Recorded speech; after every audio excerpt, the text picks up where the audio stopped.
Ladies and gentlemen, boys and girls, welcome back to the channel. It's AOB, coming back at you with yet another video after like, how many months? I don't know how many months it's been. We're back, and this time I'm joined by one of my best friends, Gavin Oxley. Fellow Cybertronian, and ready to inject some passion into this video. Get ready for this, guys. Majestic wording. Tactical analysis of the whole Transformers universe. Yes, as he said, we are in the minority, aren't we? We are like two people in the world who actually kind of like the Transformer movies. Yep. Including most of the Michael Bay ones. Yeah, including most of the Michael Bay ones. Yes. They've received a lot of criticism. We're a very rare breed, aren't we? We actually really enjoy the Michael Bay Transformer movies, some more than others. And we're here today to finally do my first ever ranking video on this channel, like I kept talking about doing. Yes! And Hooray. to help me is my friend Gavin. We're both incredible Transformer fans. Absolutely. G1 days, Cybertron. That's what we're talking about. And I have a special place in my heart for the Michael Bay films, because if it wasn't for the Michael Bay films, I wouldn't have gone back to watch G1. And true. I mean, Michael Bay films overall, you look at it, and some of them not masterpieces, we know that, but there's bits in the Michael Bay films that we love, and we love the fact it's brought the Transformers to the big screen, to the cinema, and that's what we're grateful for. That is true. That is majestically true. That is. Majestically true. Yes, we know that they're not the best films in the world, and we can see why people, for the most part, don't like them. Yeah. But we're not film critics. We like to pick out the bits in the films that we love. We just enjoy them for what they are. We're gonna have different lists, aren't we? Yeah, we have different lists. So we're gonna go from his least favourite. We're going through all 6 live-action Transformer movies. We're not including the G1 movie. No. We're just including 6 live-action movies from the first Transformers movie to Bumblebee. And because you're my guest, Gavin. Yep. I'll let you go first. What is your least favourite? It's got to be Last Night, because the storyline is all over the place, and the whole idea that Unicron is planet Earth is just, what is that? It's just... Spoiler alert, by the way, for anybody who hasn't watched it. Yeah, spoiler alert. Not that they won't care. Yeah. Yeah, same for me. Number 6, my least favourite is Last Night as well. I remember being mega excited for this before it came out. Yeah, as I am for any Transformers movie. It was really hyped up, wasn't it? Yeah, I am always really hyped for a new Transformers movie when it comes out.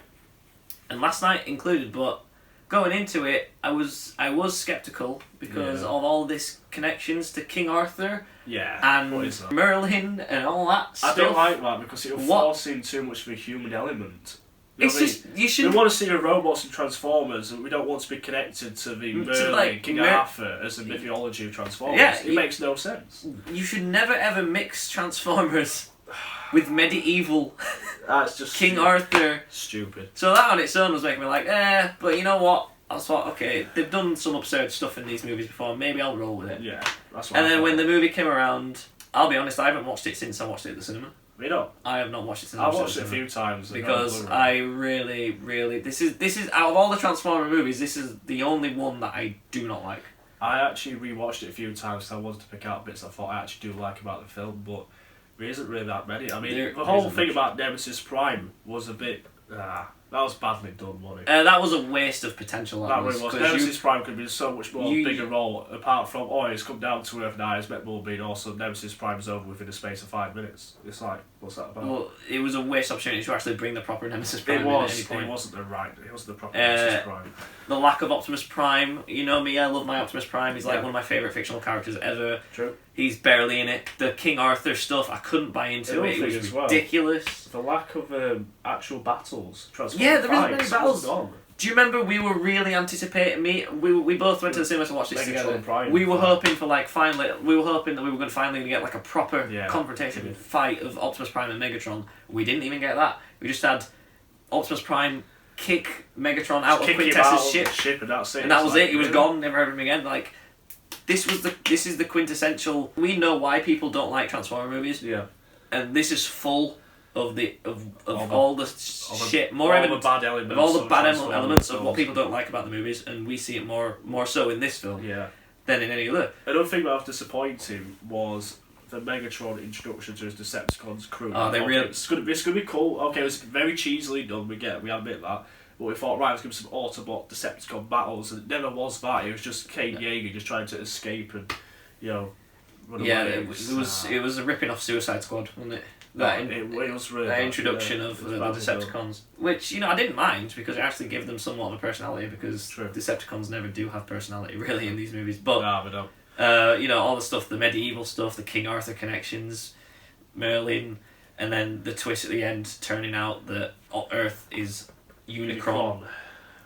The most ridiculous thing, and that wasn't going to go anywhere good. If this had continued this story that whatever they were going to do with Unicron being Earth or whatever, like this would not have gone well. I want to. And to non-Transformer fans look at that thinking, is this for all the hype behind Unicron? No, Unicron is more than what we just did. Unicron is iconic. Yeah, so we've wanted Unicron for years, and that's how they were going to do it. Totally done. Another thing as well that irritated me, the hype took the whole barricade is back and Bumblebee fight. And that wasn't a fight. That was just a chase scene in London. A barricade gets knocked out of the way. That's about it. There's no fight there. Yeah, it's nowhere near the chasing from the first Transformers, isn't it? With barricade and Bumblebee. Nowhere near that nostalgia. It's quite shocking. Anyway, in terms of positives from the film, is there anything we actually like about it? Because all we've done so far is rant about it. I guess I kind of like Megatron. Yeah, Megatron was better in this than he was in other movies. It's a shame I couldn't really have that proper fight, though, isn't it? Yeah, they never actually got a proper fight, and he had somewhat of a personality in this. Optimus Prime as always, but he's in it for all of 5 minutes. So, that's it. I feel like... do you have anything you like? I like... This is going to sound really bad, but the bit at the end when we come away from the ship, it's all collapsed down and everything, and Prime is now just Optimus has come out of Nemesis, and it's just him and Bumblebee driving away with the soundtrack that's played from previous films. I don't even remember... That's cool, but that's not really integral to the film. I'm pretty sure... I don't even remember ever seeing Optimus Prime in vehicle mode in this film. He was at the end. Was he at the end? I don't remember. Like I said, I only saw it the once. And he didn't transform into it, he was just already into it. I bought it on Blu-ray to complete my Transformer collection, but I haven't watched it since. Because I really didn't like it. But yeah, that's our least favourite Transformers movie. Number 5 on my list is Transformers Age of Extinction. And mine is Transformers Revenge of the Fallen. Ooh, that's an obvious one, isn't it? So, Age of Extinction, all the Transformer films from here onwards, I actually like in some way or another. It's just a matter of liking some less than others. Age of Extinction, the thing that I love about this film, or that I really like, should I say, I love maybe about overboard, is we've got way more Transformer action in this. Yeah, that's definitely for sure. That compared to any other Transformer movie. Yes, it suffers from a lot of the problems that the other movies do, which is the fight scenes between the Transformers are still like not focused on, and they're in the background. Too busy with the human characters. Where you focus on the human characters while the Transformers fighting in the background. I don't like that. That happens a lot in this film, but like overall Transformer interaction, like the characters themselves, there's way more of it in this movie compared to any other Transformer movie, I think. I think the one thing I look at Age of Extinction, and I feel like as well, Lockdown character is amazing. I just feel like him alone has kind of saved that film for me. That's why I sit higher up, because he's a great character. That's another thing that I've done him really well. But the one thing I can look at as well, if I like as well, the Galvatron thing was bad. Yeah, there are things that I would have changed. I mean, Lockdown was a great villain. Should have just kept it as Lockdown. I feel like involved. Yeah, they didn't need to get Galvatron involved. They should have just saved that for the Unicron stuff. Yeah. Like in G1, Galvatron was unnecessary. Having humans tamper with transformium. And they're transforming loads of different ways. And they don't even transform properly. They turn into these liquid particle things. Yeah, particles. Particle things to transform. They don't even transform properly. No. They don't transform like on the ground or in the air. They transform like with diagonally in the air and diagonally on the ground. Yeah, it's not even a proper transformer. Yeah, get rid of that. Yeah. Because there isn't really any proper Decepticons in this, is there? Like, it's Autobots, and there isn't really any proper Decepticons. It's just the film, to me, is an Autobot montage and Lockdown. That's a great description. That's basically an Autobot montage and Lockdown. Yeah. What bits did you like about it, anyway? Yes, I mean, I actually quite liked Mark Wahlberg's character in this. Yeah. I mean, yes, it's pretty hard to believe that he's an inventor. I think they did it better in this one than last night. Yeah, I didn't even mention Cade Yeager in the Last Night. True. When we were talking about Last Night, I can't remember anything about him. But in this, I tell you, no, I remember he was the Last Night. That's all I remember. Turns out Cade was the Last Night, not Optimus Prime or whatever. And we were just like, what? But I actually quite liked Cade in this. I think it's because it was a good departure. It was different because we had Sam Witwicky for the last 3, and you gotta love Mark Wahlberg. I thought Mark Wahlberg in a Transformers movie. I'm in. To be fair, I buy into it. In terms of human characters, I think I'd rather follow Mark Wahlberg now because he's a cool guy. Yeah, he's a good actor. And Michael Bay made that Pain and Gain movie with him. Yeah, I watched that. It's good. And I enjoyed that.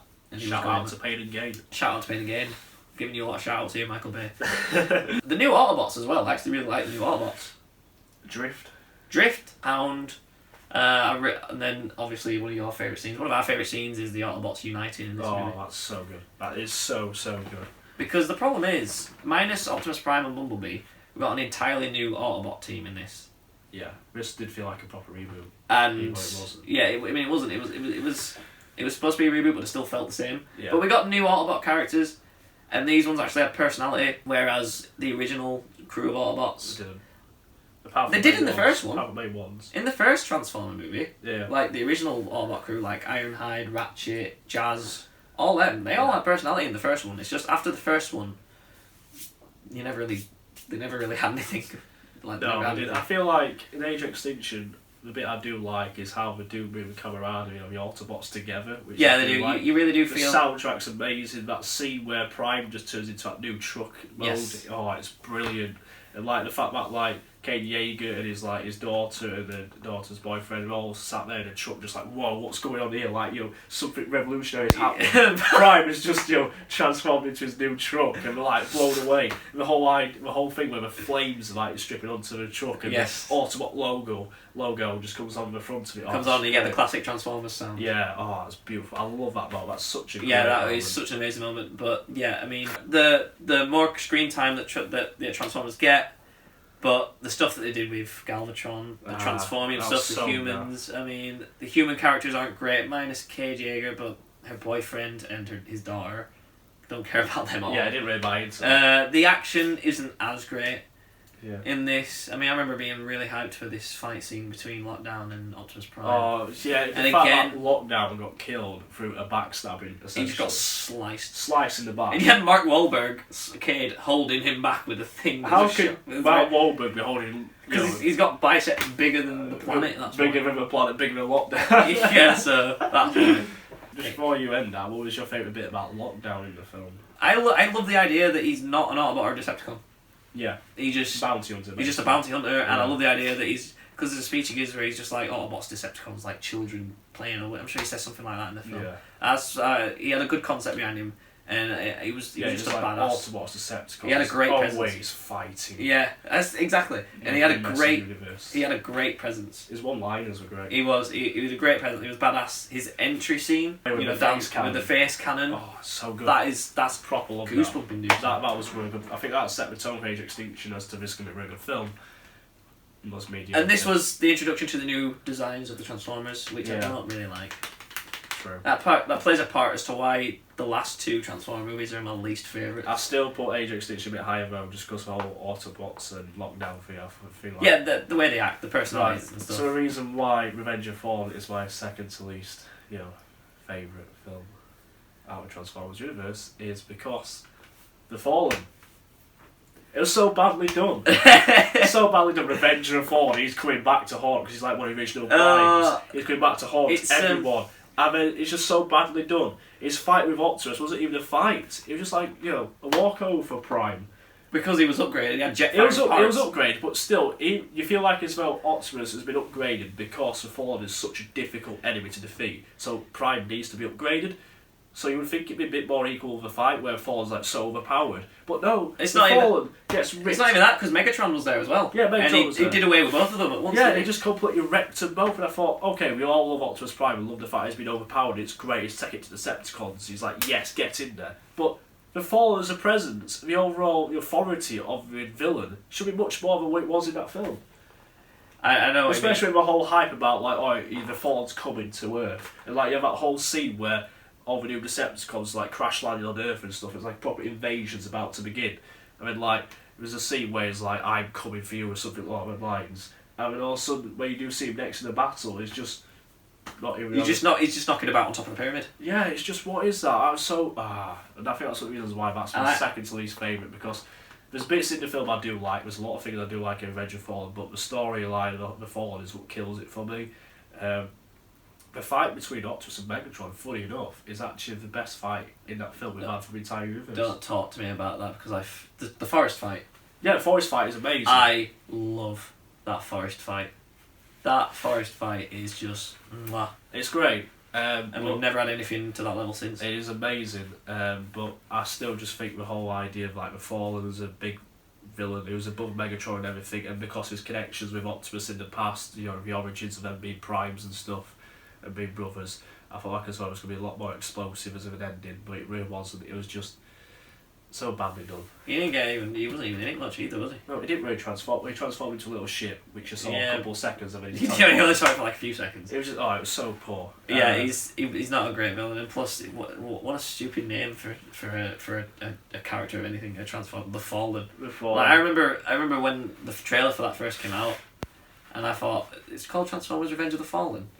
Oh, I just assumed that it meant Megatron was coming back. And Because obviously in the first one he fell, he was defeated. I thought it was just Revenge of the Fallen. He's coming back. Obviously Megatron did come back, but he wasn't like the main villain. One bit I did like about Revenge of the Fallen was when they brought Megatron back, it seemed like even more overpowered and like, you know, proper out on a mission to get Prime, especially when he killed Prime in that forest fight and stuff. Yeah, but you think that, but then like towards the end, the Fallen becomes the main big villain. I get what you mean there, but in the first one, the last fight between Optimus Prime and Megatron. I know you're gonna say now. Megatron is absolutely whooping his ass. Yeah, he is. Yeah. Optimus Prime is not getting any hits on Megatron whatsoever. We'll come in to the first movie. The point where we actually go over it. And yeah, and in this, he can take on 3 Decepticons, including Megatron and Starscream and Blackout or Grindar. It was one of those two. They're the same anyway. Yeah. And he kicks all their asses, and like we'll talk about it later. Yeah, but like. I never understood that. That goes to the theory that I have that in the first movie, during the fight with Megatron, because it's in a city where the civilians, Optimus Prime is holding back. Yeah. And that's why he's not doing so well. But yeah, that's why you don't like. That's why. There's another reason why as well, and it's a bit similar to last night. So do you know when Sam Witwicky gets like shot by Megatron in the desert fight near the end, and like you think he's dead? I mean, like, awesome, like, you know, his dream is, like, destiny. He gets the vision of all the other 6 all or the 7 primes, and he gets brought back to life. I feel like as though, what is that? It's so cheesy. And like, the fact that Sam Witwicky owns the power and the key to rejuvenate Optimus Prime with, you know, with the Matrix. It's like, it's a bit similar to the aspect of Last Night where Kane Yeager is the Last Night. You're like, I didn't like that. And that's it's making the human characters too important in a Transformers movie. Yeah, no, right. Yes, some of them are important, fair enough. But like, don't make them way too important. Like, you know, the whole reason why the desert fight is going on is because Prime's going to fight off with a Fallen basically and stop the invasion and stuff and stop them blowing up the sun with that massive cannon basically. It would have been better to have the Primes visit Optimus Prime in his unconscious state, would it not? Not have him visit Sam. I know, right? Would it not have been better to have Sam put the Matrix leadership into Optimus Prime, have him like power up again, and then before he wakes up, he has a vision of all the Primes saying, "Brother, defeat the Fallen for us," or something, you know, rather than have him come up to Sam like, "You're important, you." I know, I didn't like that. Also, another thing as well is the what have them 2 characters now? Skids and Mudlat. Yeah, I hated that. They don't annoy me anywhere near as much as they annoy everybody else. I think they annoy me. I actually never understood why they annoy people so much when I first watched it. Now I do, but they still don't annoy me really. They still annoy me. One thing I do really like about the film is the soundtracks. I think like the soundtracks for Revenge of the Fallen is one of the best in the whole. New Divide, Linkin Park. New Divide, Linkin Park. Not just that, but like the actual soundtracks used for like the Fallen and the soundtracks used for the Pyramids and that, and the whole soundtrack of New Divide instrumental. Yes, I know. I get Transforms. I think the soundtracks in that film are perfect. The symphonic version of New Divide playing. Oh, it's great. Honestly, that scene where Ironhide just transforms with like. Oh, at the beginning, yeah. Yeah. Oh, that's great. He's here. I smell him. I mean, that scene where Prime's coming out of the actual plane, and you know, parachute down, transforms down again. Oh, that's great. And which I still preface to this day that is one of 2 times in the entire franchise where we see Optimus Prime transform from robot mode to vehicle mode. To vehicle mode. And then transforms back to a robot mode. And yeah, you know, that like they're one of the 2 times in the entire series where we see him transform from robot mode. I loved it. And I also love the idea where like Prime was pissed off with Galloway, who storms into it and thinks, "All right, we need you off Earth and stuff." And Prime's like, "If we leave and you're wrong, like what if we leave and you're wrong? What's gonna happen then?" And it's just such a bad line. It's a great line. It's just how wise Optimus is. Honestly, I loved it. I feel like as well they did up his lines a bit of a notch, didn't they, in Revenge of Fallen? They did. But yeah, still was bits in Revenge of Fallen, as you can tell, I really like. But the whole idea about the Fallen being a big ass villain comes in, and ends up flopping. It's just that's why that's my second to least favourite. Well, so we're gonna go into the fourth now. You want to say your fourth? I'm gonna go Age of Extinction now. Age of Extinction now. Yeah. Okay. Age of Extinction. We've been over it before. The bits that I really like about it is Lockdown. I love Lockdown's character. Him by himself just carries that film. It's great. The Autobot montage, the way we do the Autobots camaraderie is immaculate. It's brilliant. It really is. The soundtracks in this film is absolutely exquisite. That is unbelievable. Well, it is. It's one of the best in the franchise. But the bit where it lets me down is Galvatron. Oh god, we didn't need to do Galvatron, and we did him badly anyway. But we really didn't need to do him because he was a side character when he got locked down as the main villain. And the fact that Galvatron is essentially controlled by humans originally in the actual film. You could just see where it was going. Yeah, well, so many, you could just see where it was which going. I disliked about it. I forgot to talk about this.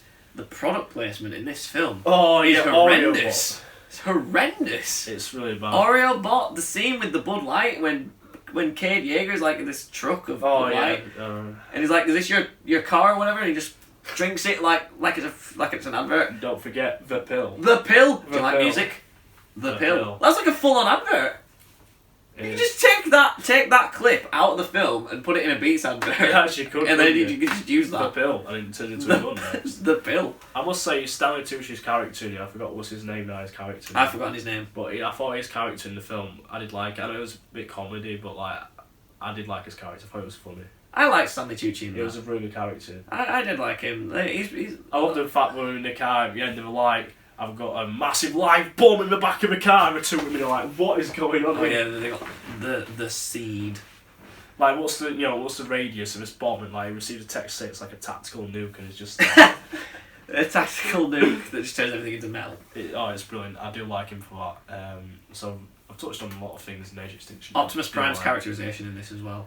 Oh yeah, the bit where like we pretty much redo Prime's overall appearance is amazing. Yeah, and just his overall character is way more vicious in this, isn't he? Like in the first three, he didn't want to kill humans at all. In this, film, he doesn't care. He has a bit more of an element of aggression in this. He is. He's really aggressive in this. Yeah. Like the bit where Cade is storm into the KSI building. Yeah, where Cade is infiltrating the KSI, and he's got the camera and he sees Ratchet's face being like melted. Yeah. And you see Optimus Prime punch him. I'm going to tear them apart! He's just like, they slaughtered Ratchet! I'm going to tear them apart! Yes, Optimus, just tear someone apart, please. I love it when he gets angry. He does, he's amazing. Peter Cullen is just, he's a living legend. He's a legend. Living legend. He is a living legend. God bless his soul. I mean, he's alive. I don't know why I said that. My fourth is... I switch between this one and Age of Extinction a lot, but this is Revenge of the Fallen for me. My fourth is Revenge of the Fallen. What etches this over Age of Extinction for me is just the forest fight. That's fair enough. I cannot. Do you know how many times I watched that on YouTube? It's so good, isn't it? Just on its own. I love it. I watched the forest fight from Revenge of the Fallen on YouTube. I just love the bit where he goes, "I'll take you all on." And that is just, and the music blasts, the soundtrack and he's just with his blades, just like, it's great. And then he goes to bloody Blackout or Grinder or one of the two. And he goes, rips his face apart, and he goes, "Piece of tin." Piece of tin. And the fact he gets killed by Megatron. And then he just gets killed by Megatron. I really didn't like that bit. Cause it was, you didn't see him, he was behind his back again. You would like to see like an actual head-to-head, like front like an actual winner. Yeah, an actual fair winner. An actual fair winner through the actual fight, not through, you can't see him, so he stabs him through the back essentially and slices him. And then he has the nerve, Megatron has the nerve while he's stabbing him to say, "You're so weak." I'm like, are you serious? He just beat all three of you in one sitting. What are you talking about? And you had to sneak up on him. Bullshit that was. Yeah, Megatron, come on, admit when you defeated one. Yeah, you snuck up on him. But yeah, so you still think that is enough to outweigh it edges it over. Was doing badly. The Fallen, yeah, he's one of the least. He's probably possibly the worst villain in the franchise. Worse than Galvatron? Oh, Galvatron wasn't really. I don't consider him a main villain of Age of Extinction. You don't. No, I don't really consider him. Like, do you know, because he's just a bit of an inconvenience in that film. Why is he there? He's a bit of an inconvenience. Like, I would have liked to have seen him and Lockdown work together, maybe, or something. But, the thing is, up until the forest fight, I actually really do like this film. And, like, literally the moment Optimus Prime gets killed... The build-up to it all. Yeah, that's literally the moment Optimus Prime gets killed, that's when the film starts to slow to a crawl for me. And that's when I start to, like, when I'm watching it, maybe get a little bit bored. Yeah. But the thing is, with Age of Extinction, I do like that film. And it's more consistent, but it's more of a consistent level of, this is alright. But with Revenge of the Fallen, there's moments of amazing, then amazing, amazing. Yeah. Do you know what I mean? There's like amazing... Age of Extinction doesn't really have many amazing moments.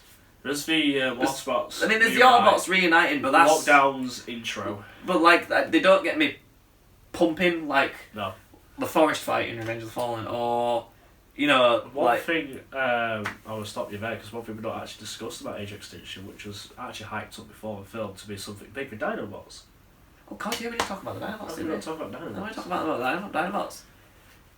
I mean, that just shows how little they played a part in those films, It was like the film was hyped up, like Dinobots coming in, Grimlock's going to be here and stuff, and then like really used towards the end. I mean, it is a great moment, a great scene where Prime ends up taking charge of Grimlock. That's great. Where Optimus Prime fights Grimlock. So brilliant. That's a great moment, but from then... I love to have seen the Lockdown take over Dinobots and stuff. That would be cool. Yeah, no, you never saw that.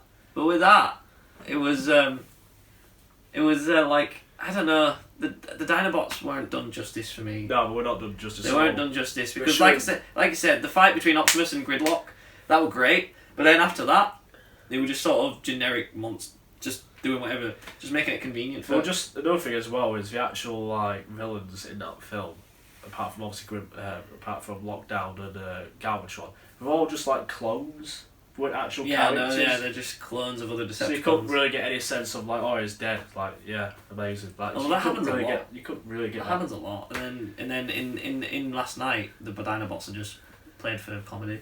Actually, no, I really like the opening where there's that giant transformer and Optimus Prime shoots him and he's like, pull over. Oh yeah, and he's like, the fallen shall rise. This is not your planet to rule. The fallen shall rise again. Again, another plug in there for about the fallen, about becoming big ass villains coming in and disappointed. Again, when I'm watching this, I was like, I didn't think the Fallen was the name of a single Transformer. I thought it was just the fallen Decepticons who lost in the past and they're coming back. Yeah, that's do you know what I mean? But yeah, Revenge of the Fallen, I get more excitement rewatching that than I do Age of Extinction. And the forest fight alone just... I get what you mean, like the forest fight and the desert fight, even though it was dragged out a little bit, I do agree, was good. And Optimus Prime at the end, when he's like, the fight is pretty underwhelming overall between Optimus Prime and the Fallen, because Optimus Prime is so OP. But I love it when Optimus Prime is OP, I love it when he's just wrecking shit. And when he rips off his face, he's like, give me your face. Give me your face. And then he pulls out his spark and just squishes it and he's like, I rise, you fall. I rise, amazing. You fall. Amazing. Love that. Just love it. Anytime Optimus Prime is just badass, it's so good. I get goosebumps every time. Every time. So yeah, we're on to number 3 now. These ones are... Okay, these top 3? The top 3 are I love. They're good. I love. Okay? You've got to be nitpicking to say that there's some bad things like this. You might be shocked at this. Alright, cool. 3rd, Transformers, the first one. First one, 3rd. The first one. Oh, big call. It's 3rd. Go ahead. Like I said, from here on, I love these movies. It's just a matter of it's just a matter of... I was looking at my Blu-rays and when I was making the list, I was thinking, right, out of these top 3, if I had to choose which ones I'd rewatch more, which ones would I choose over the other? And ultimately, this was one that I would choose. I wouldn't choose as much as like the top 2. So, Transformers 1, I love it. It's just that I guess part of it is you don't actually get the Transformers until like 45 minutes, nearly an hour into the film. So it's the wait for the Transformers. It's the wait for the Transformers, and it's not even the Autobots. Yeah, for the Autobots. It's not even that the human characters are bad in this. I actually really like Sam and his family in this. I do like them. We barely touched on the human characters. Yeah, we haven't barely touched on the human characters. It's just goes to show how much we're true Transformer fans, really. Yeah, the human characters wouldn't bother us if they weren't focused on so much. Yeah. But I actually really like Sam in this. I think Shia LaBeouf's great in it. Megan Fox was my first mega crush. Megan Fox, don't get me started. Megan Fox, my first crush. When did that come out? It came out in 2007, so I would have been. Who wouldn't like Megan Fox? I know. Transformers 2007. I was in my adolescence. I was going through puberty at the time, so Megan Fox was my first. First wank. Yes, first wank. But the fact that it takes quite a while for it to actually get into the story, because like I say, there's Bumblebee, but up until you could say so, but I feel until the actual Autobots arrive, I feel like as though in original Transformers, the build-up is quite slow to begin with, but I feel like it's supposed to be like that. It's a good build. Don't get me wrong, it's a good build-up, because especially when the Autobots arrival to Earth, that's one of my favourite scenes in Transformers. Oh, that's amazing. That's just as good as Autobots. Exactly. It is great. Well, that's better because it's the original one. No, yeah, I'd say it's better because I do love the Autobots uniting in Age of Extinction, but I think this one's better. One where you see Sam Witwicky and Michaela Mays just look up to Prime as he transforms. The slow transformation, the camera panning all around him. That's great. And Michael Bay, you are capable of shooting Transformers well. Yeah, the one thing I'll say about Michael Bay is we all know storytelling is not his strongest point. We all know that. Yeah, he's a visual man. True. He's got a true sense for craftsmanship. He really has, because some of the shots he does with his cameras are incredible. The way he captures them out is great, which equally makes it frustrating when we see some of the Transformer fights and battles and they're in the background. It's mate, you've got some great skills here with your camera. Why don't you utilise it a bit more? Yeah, that's one of my big problems with this franchise is the fight scenes between Transformers, and they focus on the human characters and the fights in the background. Hate it. They do that all the time. I feel like it's a good build-up, and when I do watch it, I get goosebumps when the Autobots arrive to Earth. And plus, it's like the original. It's like the original Autobots. It's the proper ones. You got Bumblebee, Optimus Prime, then you got Ratchet, Ironhide. There's no Wheeljack or anything, but and you had Jazz. And I wish they kept Jazz. Jazz was great in this. Funky character. Jazz was so cool. But just gets ripped apart by Megatron. It was a badass moment for him though. He was like, "You want a piece of me? You want a piece? No, I want two." Yeah. But and then when the Transformers arrive, it's just non-stop. That city fight. It's just city scene. Yeah, just from the Transformers arriving on Earth onwards, this film is just Mission City. Just when we go to Hoover Dam, 1,000,000 miles an hour. One bit I do love about it is Sector 7 in this, and Simmons is a great. Yeah, character. Sector 7. Simmons, another great. Right, I know a lot of folks love human characters, but Simmons as a human character, I love him throughout every single Transformer film he features. He annoys a lot of people, but I don't know why he annoys. I love his. He's got a value to him. As a character, his comedy about him is cool. I know he has a bit of seriousness from the first film, but after that onwards, you start to buy into his character. You really do get the sense that he's got the passion to basically cut down all the Transformer myths and everything, just as much as Sam Witwicky. Yeah. It's great. I really like Simmons. It's funny. It's really funny. There isn't really any characters I don't like in the first movie. I even like his parents. Yeah. I even like his parents annoy everybody. All the characters that annoy people don't really annoy me. And his parents are the characters that people get really annoyed by. They don't annoy me. I actually quite like them. But, as I said, it's a slow build-up to when the Transformers arrive. And then once the Transformers do arrive, I'm locked in at that point. Yeah. But what about the intro with Blackout? Oh, I love the Blackout. Through the desert as he arrives. Oh, yeah, that's a great opening. That and the whole thing with Scorponok in the desert. Oh, Scorponok. The soundtrack to Scorponok is amazing. Oh, the soundtracks for film overall. I said Revenge of Fallen had one of the best soundtracks. No, scrap that. The original Transformers has the best soundtracks. The original Transformers set the precedent for all, didn't it? It really did. Because if you think about it, a lot of the Transformers movies reused all the stuff from the first one. It was because the first soundtrack is so good. If you're one film out of a franchise that actually has its own twist on things, as Age of Extinction, the soundtrack's a lot different. And that's because it's supposed to be like a semi-reboot kind of thing. But then in Last Night, we just reused all the soundtracks from previous films. Yes, they did. There wasn't really that many unique soundtracks to that film itself. But there's little bits in this film that just it's one of the more rewatchable ones.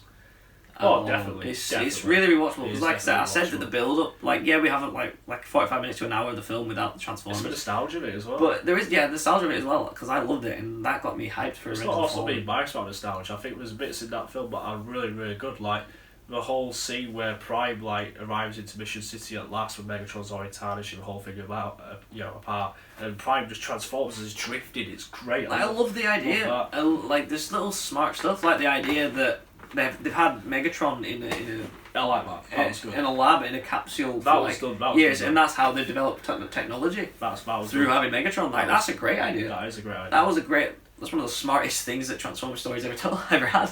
Transformers really the King Arthur stuff, isn't it? Oh god, don't get me started. Megatron himself in that was great as well. The chase between Bumblebee and Barricade. Yeah, that's great. Awesome. Love that. Stuff. It's such good stuff.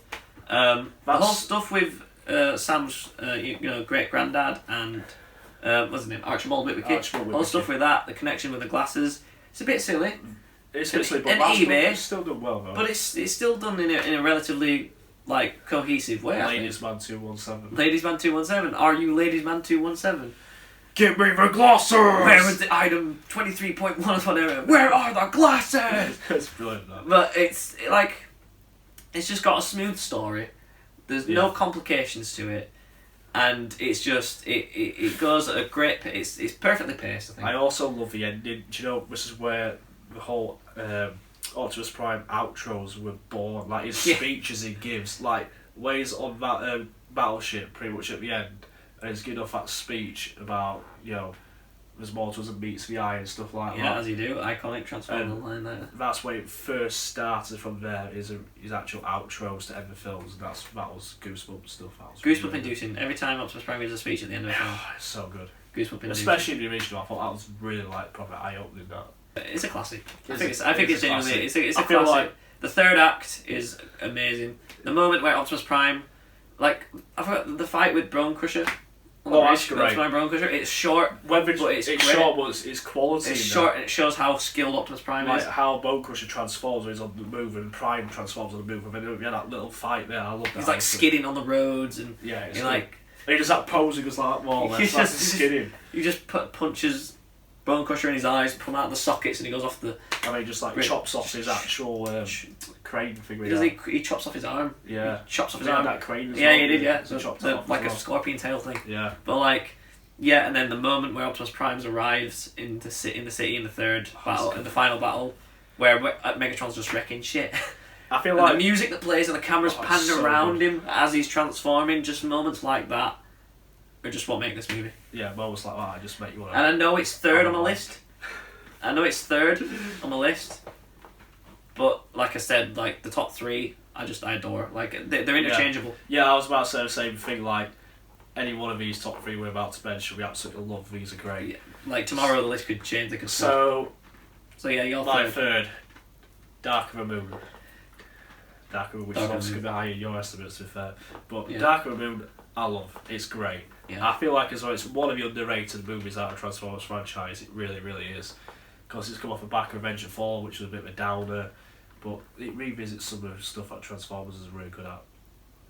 I feel like the fighting scenes in Dark of a Moon is a lot better. Yeah. A lot definitely. better. Especially near the end, we have Prime, Megatron, Sentinel Prime all together, battling it out. That's done really good.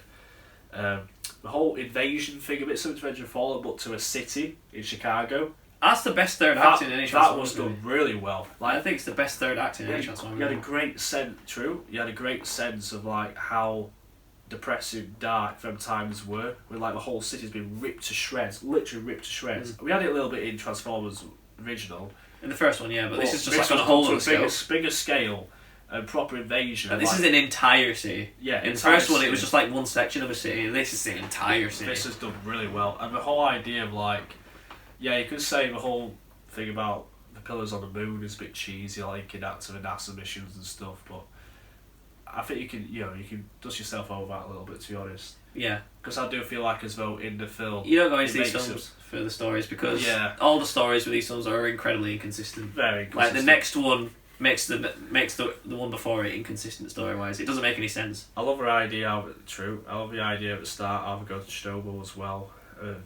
Find that long lost engine part. Do you know how much I loved that soundtrack when bloody when Optimus Prime is driving along the building and Shockwave's worm is going above the building and and Optimus Prime is driving along. I remember being in the cinema watching that for the first time and I was like, this is what I love. It's great. I love the bit how in this one as well you actually see Optimus's trailer or his wagon, whatever you want to call it, actually in Dark Moon. Like he actually has his trailer. Yes, he does. Yes, he finally has his trailer. Because when he transforms, like you actually get like his battle gear and stuff in the truck, in the trailer. It's great. I remember when I first heard in the in Dark of the Moon he was gonna get his trailer and stuff from like G1 and stuff. I was like, this is amazing. And then he never had it again. Never had it again. But he did still have flight tech for Revenge of the Fallen, which is cool.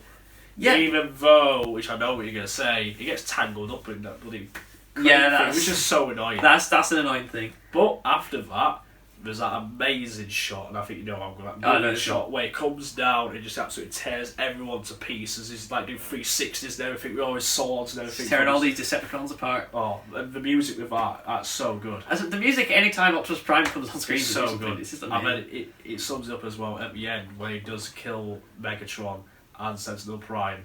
That soundtrack, I think it's called I Promise. It's like dun dun. Dun, dun, oh yeah, dun, dun, dun, dun. It throws a shotgun down on the bridge and just stands there like that. It looks absolutely amazing. And it just ends. It's so good that. Things. Why would I put this as third? It's a tough one. It really is because I feel like Transformers 1 is higher because of the original nostalgia of it all. I feel like that's got to be above Dark of the Moon.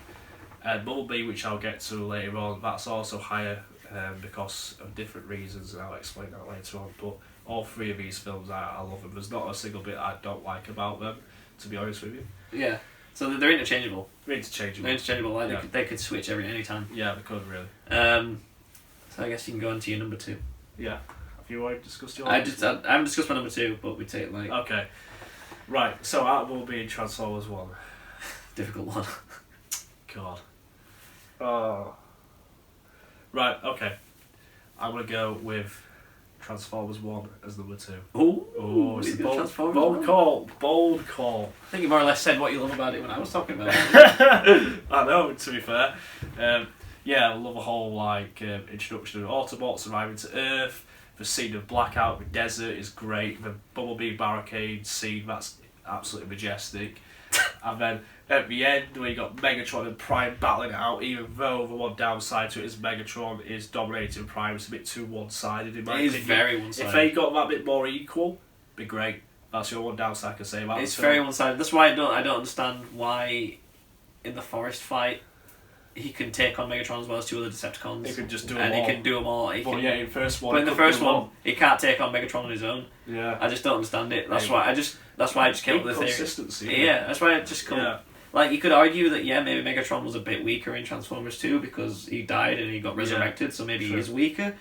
But I don't buy that. I mean, he's got his arm in Transformers 2 is like really skinny. Yeah, that's true. So he can't really do much with it. But he's still Megatron. He's still Megatron. But Transformers 1, I'm trying to think of other bits that I've not discussed about this now. What other bits haven't you discussed? We discussed. Awesome. Sam Witwicky, I mean, I do like him in this one. I know a lot of people find his character annoying, but I do like the journey that he starts on with Transformers 1. His connection with Bumblebee is nice and stuff, and that's a great bond they have together. Yeah, I don't think he's annoying. Some people find him annoying. A lot of people do find him annoying. I can see why. Again, people think he'll be most annoying, especially Dark at Moon. But I like him in Transformers 1. So why would this be below Bumblebee? It's very, very difficult to say because I've got to nitpick Transformers 1.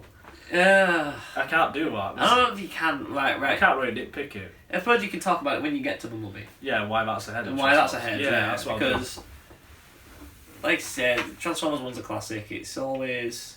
Go away. We'll film it still. Hi.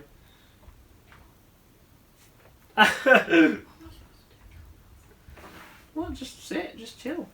I've just been asleep. Oh, have you? Yeah. We're almost finished, aren't we? Yeah, we're on like top 2 now. Right, okay. Let's get me tissue. Okay. What were we saying, right? I was on about Transformers 1. Yeah, I can't really pick why that's below Bumblebee. But I'll give a reason why Bumblebee's ahead of it. Yeah, you're right. It's just, it's G1 live action. I was going to talk about Cybertron, yeah. That's Right, so it's your... should I go into my number 2 now? Yeah. Okay. Number 2 for me is these two change. They change so much. But for now, I'm going to go with Dark of the Moon. Right? Dark of the Moon. Dark of the Moon is number 2 because this is one of the more... out of all the Michael Bay ones, I can rewatch this one over and over again. Yeah, I could. Like, I feel like this one... You know how I said with the first one, there's a slow build-up to when the Transformers arrive. But and when the Transformers arrive, it's just non-stop. Awesome. It's just great. non-stop Yeah. awesome. It's great. It just moves at an awesome pace. I feel like Transformers Dark of the Moon is that, but from the start. Because obviously the Transformers are already there. Yeah. And you get more consistent Transformer action.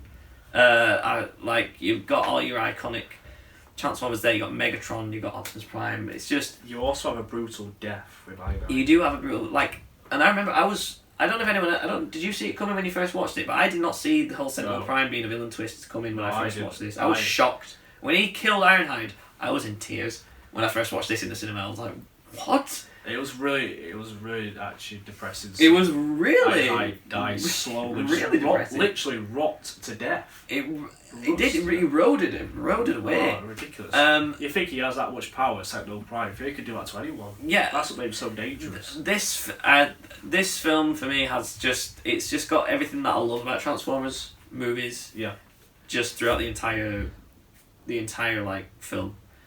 Because the story's not perfect.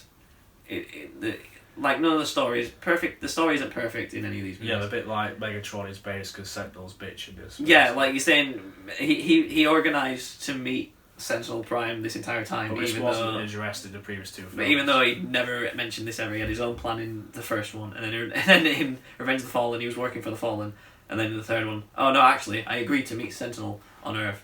Blah. Doesn't add up. Doesn't add up. But, like, in terms of just pure action, pure spectacle, it's just... I can rewatch this one over and over again. Yeah. And it's just everything that, like... There's awesome moments in it. It is awesome moments. And plus, I love the locations in this one, back in a cityscape. Like, Revenge of the Fallen... Chicago. Revenge of the Fallen is, like, I don't know, the whole desert location, like, with the third act stuff, I felt it was a bit bland. Yeah. Do you know what I mean? The entire third act of this movie is just mind-blowing. It's very dark as well. Like, it is. We have like Shockwave and what have you, and you have like the other Decepticons taking prisoners of Autobots and they execute Q. Oh, Q. Poor Q. I feel so sorry for Q. And like Q's debut. Or Wheeljack. He was supposed to be Wheeljack. He was supposed to be Wheeljack. But they didn't. Q. They just had him be Q and look like Albert Einstein for some reason. But tries to do a human element into Transformers, which is irritating. But anyway. Yeah, I mean, and you even had the whole story with Sam. I quite enjoyed with this as well, and I even liked Louis New Girl. I even liked Rosie Huntington Whitley or Whiteley in this. She is fit. She's really attractive. Super the first fit. Shot of the movie is like her ass. Yeah, her ass. So she's her walking ass. up the steps. Walking up the stairs with great. a bunny, but we're not going any further into it. But like, but do you know what? She actually. I was a bit like, she's a model. Yeah, she's a model slash she's a model, actress. But I'm pretty sure this is the first thing she acted in. Yes. And she's actually pretty good in it. And she's Jason Statham's wife. She is. In real life. She is, I do. Wife or girlfriend, I can't remember if they're married. One of the two. One of the two. But, yeah, she's actually not bad in this. She's actually pretty good. I actually prefer her to Megan Fox in this one as a character. Can you explain your but character the entire, like, we had Shockwave. Shockwave was great. I remember before this, he was sort of built up to be the main villain of this film. I remember right before it came out, and I was expecting to be the main villain. He's not in it much, but the moments he is in it, it's great. It's more quality over quantity. Yeah. It really is. Yeah, it is, and the whole stuff. Like I remember when you think that the Autobots have been sent off and the ship gets blown up. And you spend the thinking that like, oh no, the Autobots are dead, even though you know they're not. Yeah. But when they return, that is so good. I get it was a bit predictable, wasn't it? It's predictable, but you still you know they're not dead. They're not all gonna go away. You know they're not all dead, but when they do return and then sit, scene where the shoots down that ship is like, we're going nowhere. Basically. And he's like, we'll kill them all. We'll kill them all. And it's just like you see shotgun shells drop down the ground. Shotgun shells is walking like just love it. Great. I love that moment. It's fantastic. Again, Optimus Prime just making an entrance as he always does. Make an entrance. Be angry. He can make an entrance. It's great. But yeah, like Sentinel Prime is one of the better villains as well. I think he has a twist to it. I didn't see that twist. I did not see that twist coming. I didn't see it coming either. To be honest. And plus, I think he was actually in terms of villains. I think he's one of the best ones. Funny enough.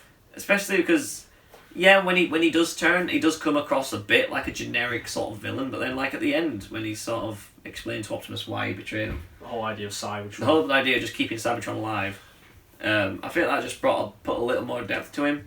You know, like before Optimus Prime executes him on the spot. I do want to get onto the whole Optimus fight scene at the end. So, he's got his arm sliced off, basically. Yes. But somehow, despite just having one arm, it can rip Megatron's head off with absolute ease. But yet, in some previous films, he's struggling to do so with both arms. He can't. I think what I'll go with is that in this film, Megatron is very weak. Yeah, he is very weak. Well, was that scene where he just sits down on that throne and Starscream's like, asking about Sentinel is like, he's my greatest triumph. Yeah, and it just seemed where he just sat and he's he's got little robot insects climbing on him. Yeah, he's still got the hole from when Optimus Prime blasted him in Revenge of the Fallen in his head. He's very weak in this film, so I sort of attribute it to that, but still Optimus Prime only had one arm. Oh, that scene where he's in Africa, he transforms. Oh, he transforms from that truck. Whoa, it does like a weird lion sound. Yeah, yes. Like they tried to do like a homage to Beast Wars in that in that scene. It didn't really come across that well. But like there's a little scene. There's even a little scene in this film which gives a little more depth to Megatron when like the pillars are like summoning Cybertron, and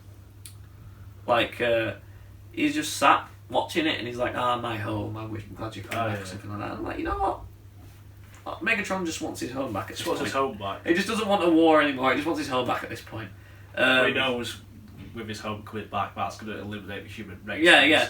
But he just wants his home back. Yeah. But and plus, this is the film where we got us first proper glimpse at sort of Cybertron.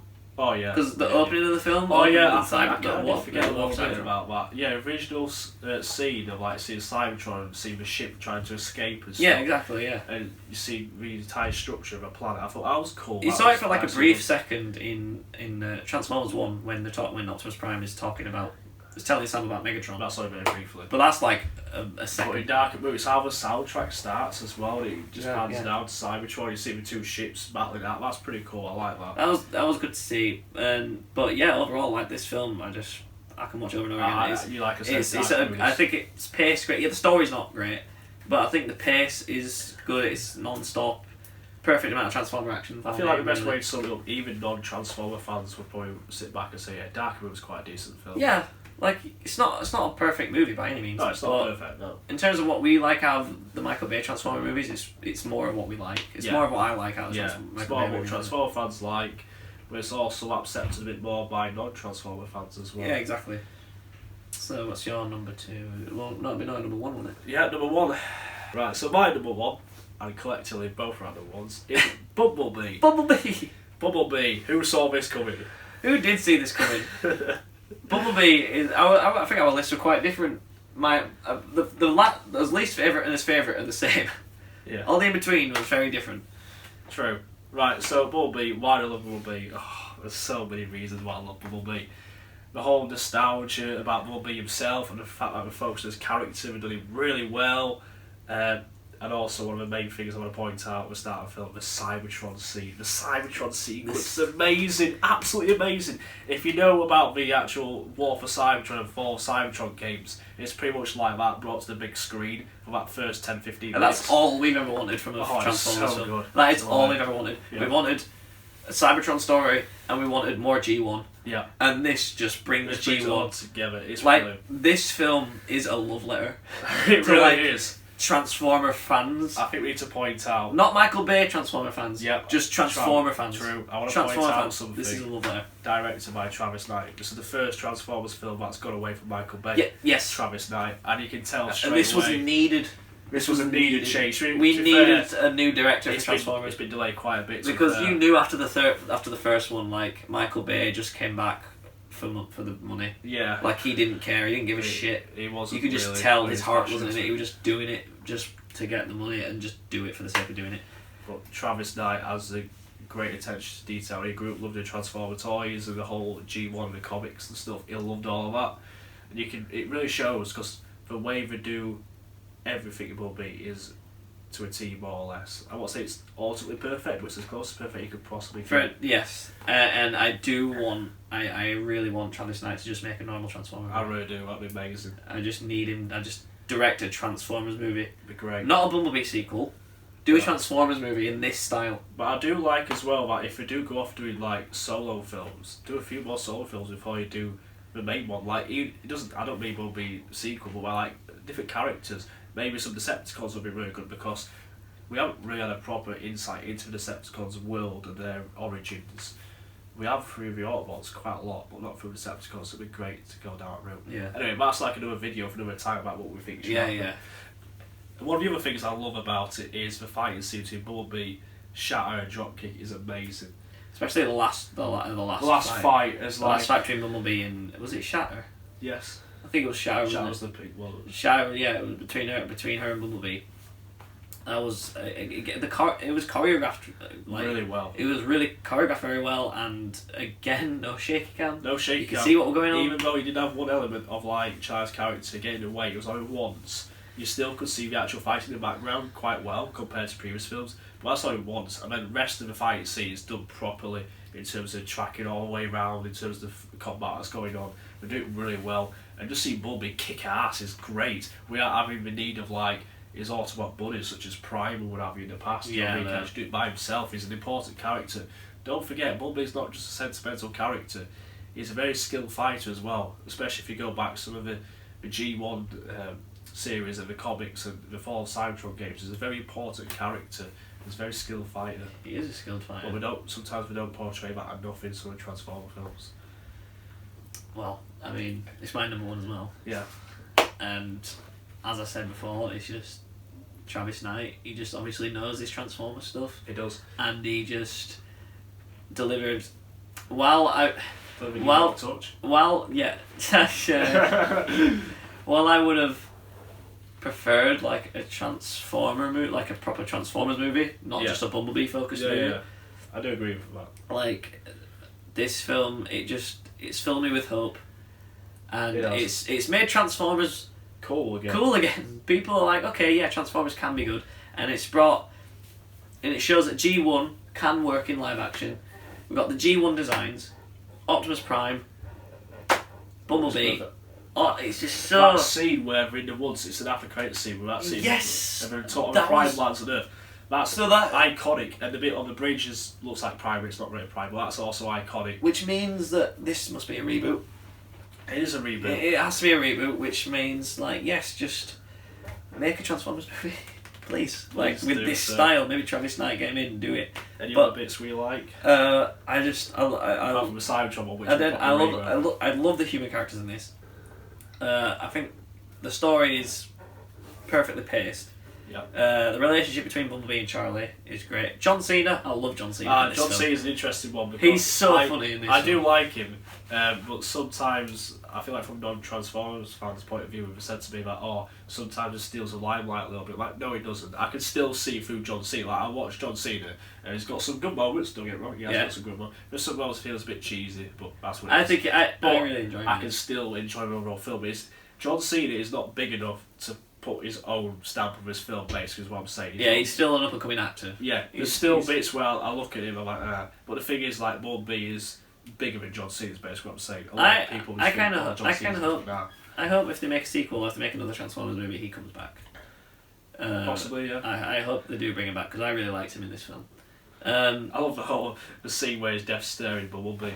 He's deaf staring Bumblebee. Bumblebee's going to cannon out. The scene where he's like, where he's talking to these, the government officials, and they're like, yeah, we'll trust these Decepticons, and he's like, are you sure you will do this? I mean, their names are Decepticons. The names are Decepticons. Doesn't that just like... How's that not a red flag? Yeah, how's that not a red flag, anyone? Decepticons? And the fact that we let them use for human communications, bear in mind, this is... One thing we've not actually said, this is based in the 80s. It is set in the 80s. And I think that's what brings it a nice element. That's why I feel like a lot of audiences can enjoy it as well. It's not just about the modern times, it's about the 80s, because as we know, G1 was in the 80s, yeah. And it worked better for it, I think. It did work better for it. I love a film. I could rewatch that loads of times. Not just for a Cybertron bit, but like. But like, it's a genuinely good film. Like, you can recognise that all the other Transformers movies that we love, like, yeah, we personally love them, but you can recognise that, they're not great films. Nah. But this is a legitimately good film. It's a good character piece. It's got great character development. It's got amazing action. It's got tastes. It didn't have everything that I wanted. Like, it gave me tastes. Like, it was completely different to like all the Michael Bay ones, because that was like a modern take on Transformers. And this was just G1, and it was giving you a taste of what G1 Transformers in live action can be like in the future. It just shows you how promising it is. It's got me so excited, and even though we haven't had any announcements about anything in the future, it's got me excited, and I can and it's just everything that you want from as a Transformer fan. It's probably the best Transformer movie you could ask for. I love Bumblebee. I agree. I feel like it's one of the films as well. You don't really need to watch every Transformer films previously, because you jump in and watch Bumblebee. No, you don't. You'll love it. You could go in and watch Bumblebee and then maybe watch the first Transformers, because it loosely bless you. You have to. He's died. I think it's good to.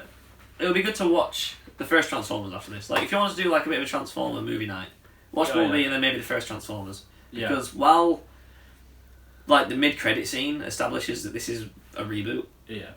Because that mid-credit scene doesn't make any sense. Prime's on Earth. Prime's already on Earth. He's still in his G1 form, and they're in, like, where's the original? That can't possibly have Prime's not on Earth. Yeah, exactly. But if you watch it, because the ending up until the mid-credit scene kind of ties nicely into the first Transformers movie. It does, because he gets into his striped Camaro, and then he drives off. Yeah. I think it'd be good to watch this in the first one back to back. They did leave it open because we didn't know whether it was going to reboot or not, so we did that bit about Camaro, but then we did a bit about Prime in the once as well. Yeah, so it's a reboot, and I'm glad it's a reboot, because it's needed. Much as we like the Michael Bay ones, it's really we know that it needs like a new, like, we need more of a revamp. Yeah, we need a fresh take on Transformers of what it should be. We need more movies to this level. We do. And, like, just a proper Transformers movie. Perhaps show a bit more Cybertron. Not actually like entire film Cybertron, but a bit more about it, and then a bit more behind the reason as to why they're coming to Earth, basically. A bit more purpose behind it, which we don't really establish that well in the Michael Bay movies. But I think that's about wraps this up, doesn't it? Yeah, it just wraps up nice. So, We've been waffling about Transformers for ages. Yes. Yeah. We love it, so. Yeah, we love it. This is what you said. When you get two Transformers fans in a room with a camera. Yeah, we could talk for hours. Yeah, we could talk for hours about it. So that was our ranking of our least favourite Transformer movies to our favourite Transformer movie. And, my God, for just 6 movies, that went on forever. I think on forever. Imagine if this was like an MCU ranking. Oh God, we intend to do a James Bond video at some point. Oh, and imagine if we 24 hours. Imagine if we tried ranking all 24 movies. Oh, I don't know how that's possible. Jesus Christ. But yeah, thanks for tuning in, guys. Expect more videos with my good friend Gavin here. It's been a blast. And next one will be James Bond related, won't it? It will be. It will be James Bond related. Who knows what specifically about James Bond it will be, but we don't know yet. It will be James Bond related. It will be Bond related. Because we love Transformers and we also love James Bond as well. 007. 007 James Bond. Oh yes. It's going to be probably another ranking video of some kind.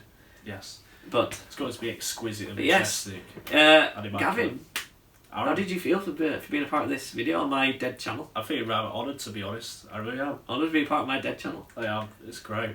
Good. It was great to have you. It's great to have you in my presence and Transformers. Thank you so much for tuning in, folks and folkettes. Folkettes? Yeah. Oh. You have yourself a lovely day. Oh, you're rather elegant, aren't you? I have. Right. Ciao for now. Until next time.